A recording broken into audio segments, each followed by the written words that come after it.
ওই সুনীল আকাশ হতে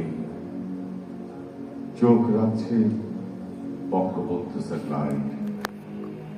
রূপান্তরিত বাংলাদেশের গল্প দেখবে বলে, সারা পৃথিবীকে দেখাবে বলে। উত্তরে আকাশের সমান উঁচু হিমালয়, দক্ষিণের সমুদ্রের ডাকে সেই পাহাড় থেকে নেমে আসে গঙ্গা, ব্রহ্মপুত্র আর হাজারো নদী। ওরা নিয়ে আসে বলি মাটি, সেই বলি জমে জমে জন্ম হল পৃথিবীর সবচেয়ে বড় পদে উর্বর শস্য ভূমি শ্যামল বাংলা।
শত সহস্র বছর ধরে আমাদের পিতা পিতামহ প্রপিতামহ রোদে পুড়ে বৃষ্টিতে ভিজে এই মাটির বুকে লাঙল চালিয়ে ফসল ফলিয়ে আমাদের মুখে অন্ন জুগিয়েছে।